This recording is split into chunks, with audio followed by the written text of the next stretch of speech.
Several senators are in trouble after it was revealed that they sold off millions in stock after clearly being warned about the looming pandemic all the way back in January. This might, if I'm to vote ugly story of the day, this is it. This is where you had Feinstein. It's Democrats and Republicans. You had Feinstein, you have Richard Burr, you had Kelly Loeffler.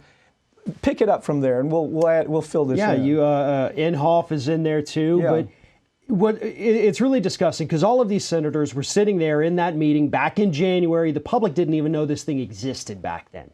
They're told, here's a thing, this is going to hit the United States. It's going to be horrible. It's going to be bad for the economy. So these 5 people, at least that we know of, left that meeting, made some phone calls, and started dumping all their stock because they knew what was about to happen. And actually, as of Monday, Burr has now been hit with a securities fraud lawsuit over his role. I hope we see more than this. And it can't just be we're suing you for money. There has to be criminal charges because Loeffler, she's the worst of all because not only did she sell her stock, but she also purchased stock in telecommunications companies that would benefit from people having to work from home. Okay. She knew what was coming. Yeah, and here's the point to all this. The point is that we're talking about January. We're talking about January 24th when the information starts disseminating. What I thought was most interesting is Burr asked for top secret meetings from the Health and Education Committee, and so these top secret meetings take place. The next thing you know, within a month, within a matter of actually 2 weeks, he's out getting rid of stock. Now, the Loeffler story is even more intriguing and more disgusting because Loeffler's hubby runs the New York Stock Exchange. He's the guy in charge of New York Stock Exchange.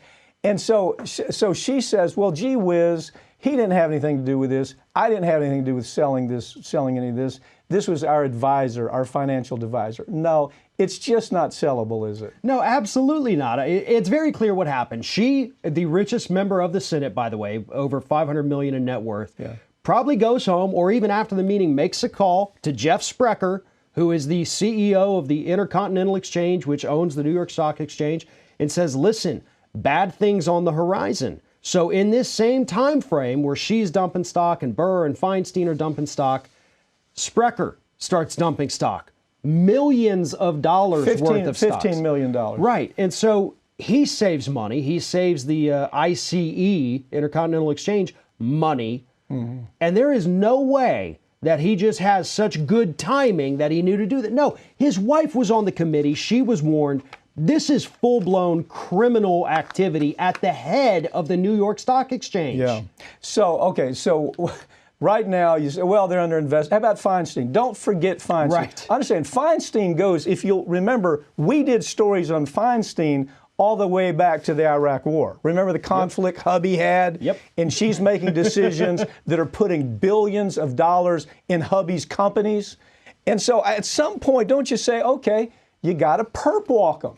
And the problem is, it's what we talk about all the time. Why in the hell can't we perp walk somebody who's dressed up in a suit? We perp walk everybody else. Why can't we perp walk corporations when a corporation makes a decision to kill people with a defective product? Or when they engage in destroying an entire ecosystem and leaving children and families with cancer? Why can't we say, we got to put them in jail, just like everybody else? This is a great example. This is one you really want to take a look at as it develops. Yeah, and look, 5 of them that we know of, 5.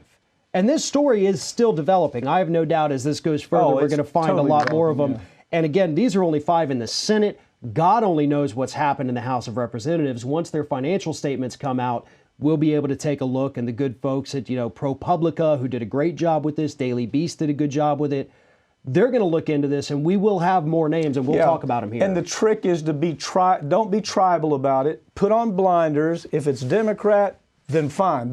You got to deal with Democrat same way you deal with Republican, and vice versa. That's the only way you're going to change any of this type of culture in that congressional bubble that exists in Washington, D.C. Thanks for joining me, okay? Thank you.